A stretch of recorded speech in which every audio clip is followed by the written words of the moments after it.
الفاظ ہی سب کچھ ہوتے ہیں، دل جیت بھی لیتے ہیں، دل چیر بھی دیتے ہیں۔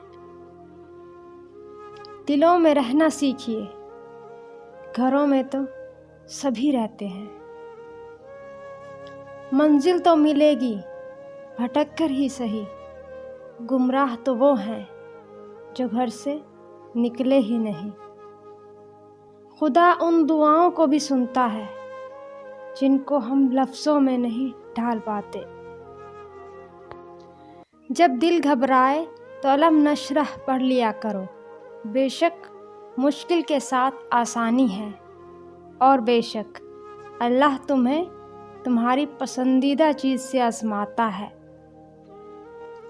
یا اللہ، جو ہاتھ تیرے آگے پھیلتے ہیں انہیں اپنے بندوں کے آگے پھیلانے سے بچا، آمین۔ حضرت ابوبکر صدیق رضی اللہ تعالی عنہ: زندگی سادہ اور مختصر ہونی چاہیے، ورنہ قیامت کے دن حساب میں بڑی پریشانی ہوگی۔ خدا پر یقین وہ طاقت ہے جو پتھر کو بھی پانی بنا دے۔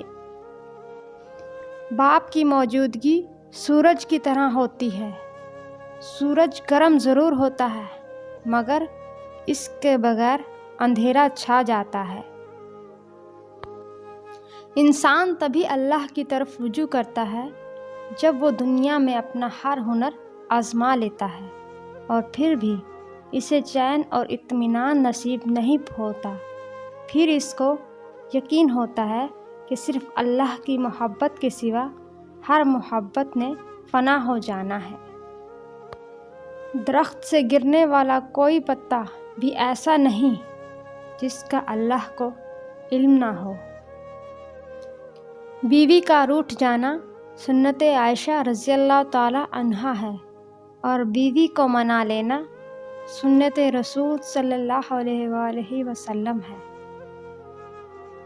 بہت اچھا لگتا ہے تجھ سے مانگنا، اے میرے اللہ، ساری زندگی مجھے کسی کا محتاج نہ کرنا۔ میں نے الحمد سے والناس تک تیری رحمت کے سوا کچھ نہ پایا۔ انسان کو اپنے اوپر غرور و تکبر نہیں کرنا چاہیے۔ اللہ تعالیٰ کی لاٹھی بڑی بے آواز ہے، جب اس کی پکڑ ہوتی ہے انسان تباہ برباد ہو جاتا ہے۔ میری لاکھ برائیوں کو جانتے ہوئے بھی مجھ سے بے حد محبت کرنے والا صرف میرا اللہ ہے۔ لوگوں کو اس بات سے غرض نہیں کہ آپ خوش ہیں یا نہیں، انہیں فرق اس بات سے پڑتا ہے کہ آپ انہیں خوش رکھتے ہیں یا نہیں۔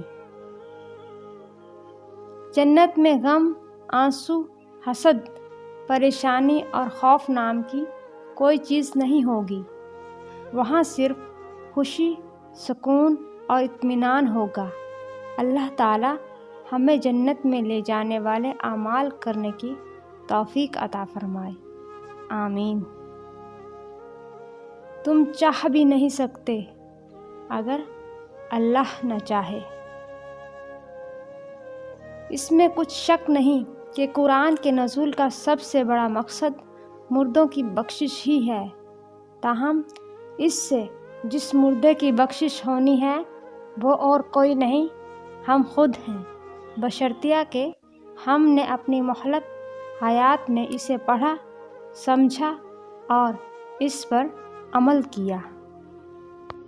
حضرت علی رضی اللہ تعالی عنہ نے فرمایا، ساری دنیا کے سارے لوگ تجھے اپنے فائدے کے لیے چاہتے ہیں، صرف تیرا رب ہی ہے جو تجھے تیرے فائدے کے لیے چاہتا ہے۔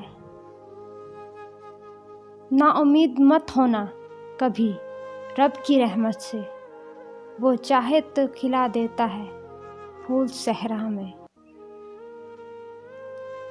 بھلے تمہاری نظر میں تم بے بس ہو، مگر حقیقت یہ ہے کہ اس نے ہر فیصلہ تمہارے ہاتھ میں تھما رکھا ہے کہ چاہو تو مجھ سے خفا رہ کر سب گنوا دو اور چاہو تو مجھ کو منا کر وہ بھی پالو جو کوئی پا نہیں سکا۔